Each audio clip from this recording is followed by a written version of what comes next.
नमस्कार, स्वागत है आपका विंध्य भारत में। मैं आपके साथ साक्षी गुप्ता। आइए बढ़ते हैं। कांग्रेस की केंद्रीय चुनाव समिति सीईसी ने मध्य प्रदेश विधानसभा चुनाव के लिए उम्मीदवारों के चयन को लेकर शुक्रवार को चर्चा की। कांग्रेस अध्यक्ष मल्लिकार्जुन खड़गे की अध्यक्षता में हुई सीईसी की बैठक में पार्टी के पूर्व अध्यक्ष राहुल गांधी, सीईसी के अन्य सदस्य, पार्टी महासचिव एवं मध्य प्रदेश प्रभारी रणदीप सुरजेवाला, प्रदेश कांग्रेस कमेटी के अध्यक्ष कमलनाथ और कई अन्य नेता शामिल हुए। मीटिंग के बाद बाहर निकले पूर्व सीएम कमलनाथ ने कहा कि अभी 60 उम्मीदवारों के नाम पर चर्चा हुई है। श्राद्ध के बाद उम्मीदवारों के नाम फाइनल हो जाएंगे। इससे पहले 7 अक्टूबर को मध्य प्रदेश को लेकर सीईसी की बैठक हुई थी।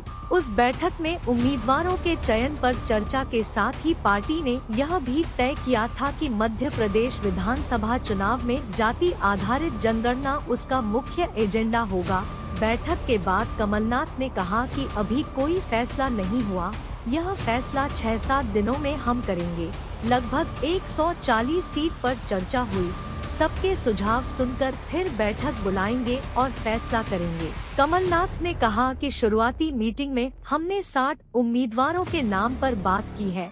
मध्य प्रदेश विधानसभा चुनाव के लिए गठित कांग्रेस की स्क्रीनिंग कमेटी ने पिछले महीने 2 दिनों की बैठक में संभावित उम्मीदवारों के नामों पर विचार किया था।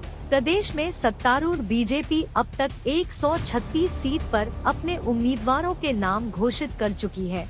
उसने केंद्रीय मंत्री नरेंद्र सिंह तोमर, प्रहलाद सिंह पटेल और फग्गन सिंह कुलस्ते तथा पार्टी के कई अन्य सांसदों को मध्य प्रदेश विधानसभा चुनाव के लिए उम्मीदवार बनाया है। मध्य प्रदेश की 230 सदस्यीय विधानसभा के आगामी चुनाव के लिए 17 नवंबर को मतदान होगा और मतों की गिनती 3 दिसंबर को होगी। इसके साथ ही एमपी प्रभारी रणदीप सुरजेवाला ने कहा कि हमारी मीटिंग हुई है, सभी लोगों ने उस मीटिंग में हिस्सा लिया है। हमने उम्मीदवारों के नाम पर अच्छे वातावरण में चर्चा की है। हमारे सारे प्रत्याशी जीत की दिशा में कदम बढ़ाएंगे। बीजेपी के अंदर सिर्फ फुटबॉल है। एमपी में बीजेपी के खिलाफ जनाक्रोश है। एमपी में 10 करोड़ का आदिवासी घोटाला सामने आया है। एमपी में फर्जी बिल बनाकर आदिवासियों का बजट खा रहे हैं। वर्ष 2018 में हुए पिछले विधानसभा चुनाव में कांग्रेस ने 230 सदस्यीय विधानसभा में 114 सीटें जीती थी और गठबंधन सरकार बनाई थी। भारतीय जनता पार्टी भाजपा ने इस चुनाव में 109 सीटें जीती। अभी हमने लगभग 60 सीटों पर चर्चा करी है। फिर से मीटिंग होगी हमारी। अभी हमारी स्क्रीनिंग कमेटी, इसके बाद फौरन है जो हमारी प्रदेश की स्क्रीनिंग कमेटी है, उसके बाद फिर से हम लोग चर्चा करेंगे, तभी लिस्ट फाइनल करेंगे। हम श्राद्ध के बाद अपनी लिस्ट अनाउंस करेंगे। तो उस रफ्तार से हम चल रहे हैं ताकि 15 तारीख को हम अपनी लिस्ट अनाउंस कर सकें। और जितनी चर्चा होए उतना अच्छा है, क्योंकि बहुत सारी नई चीज़ें उभर के आती हैं। नमस्कार साथियों, जैसा आदरणीय कमलनाथ जी ने कहा कि आज केंद्रीय चुनाव समिति की बैठक माननीय खड़गे साहब, माननीय राहुल गांधी जी और केंद्रीय चुनाव समिति के सभी सदस्यों के साथ हुई। हमारे प्रदेश कांग्रेस कमेटी के अध्यक्ष कमलनाथ जी, विपक्ष के नेता गोविंद सिंह जी और सब लोगों ने उसमें हिस्सा लिया। काफ़ी सीटों पर चर्चा हुई, बहुत सकारात्मक चर्चा हुई, बहुत सौहार्द के वातावरण में चर्चा हुई। और जिस प्रकार से प्रदेश कांग्रेस कमेटी के अध्यक्ष समन्वय बना रहे हैं, ये अपने आप में दर्शाता है कि कांग्रेस पार्टी मध्य प्रदेश में एक अप्रत्याशित जीत की ओर कदम बढ़ा रही है। 2 उदाहरण आपके सामने हैं। एक भाजपा की सरफुटअव्वल का है, एक भाजपा की घबराहट और छटपटाहट का है, और एक आत्मविश्वास का है। वो आत्मविश्वास जो है 8.5 करोड़ मध्य प्रदेश की जनता के आशीर्वाद का है। वो आत्मविश्वास जो है मध्य प्रदेश के 8.5 करोड़ लोगों का जन आक्रोश जो भाजपा पर फूट रहा है उसके खिलाफ है। आए दिन भ्रष्टाचार, घोटाले और इस प्रकार के विवाद सामने आ रहे हैं।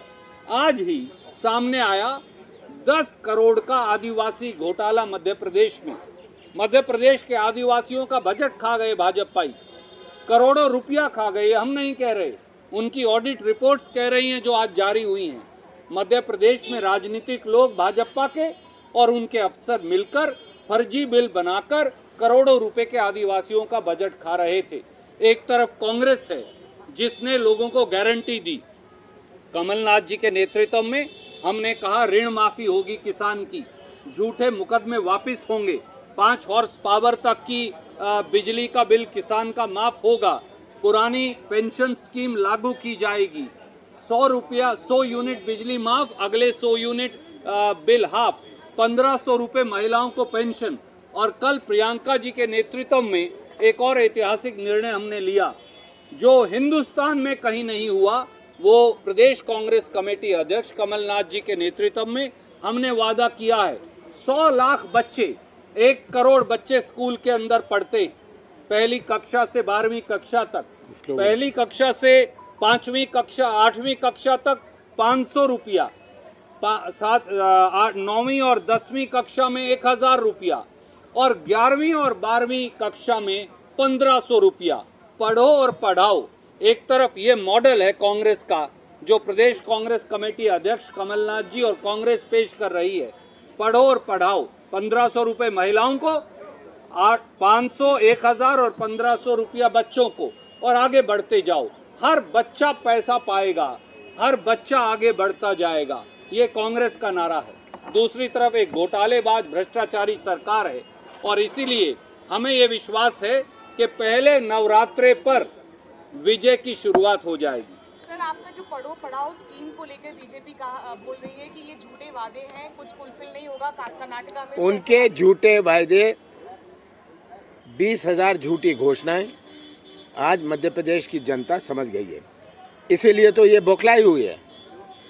झूठे वादे, झूठे घोषणाओं से मध्य प्रदेश की जनता अब थक गई है। अब समय 23 दिन बचा है, जनता राहत की इंतजार कर रही है। चलिए, फिलहाल के लिए इतना ही। खबरों का सिलसिला लगातार जारी है, बने रहिए हमारे साथ। नमस्कार।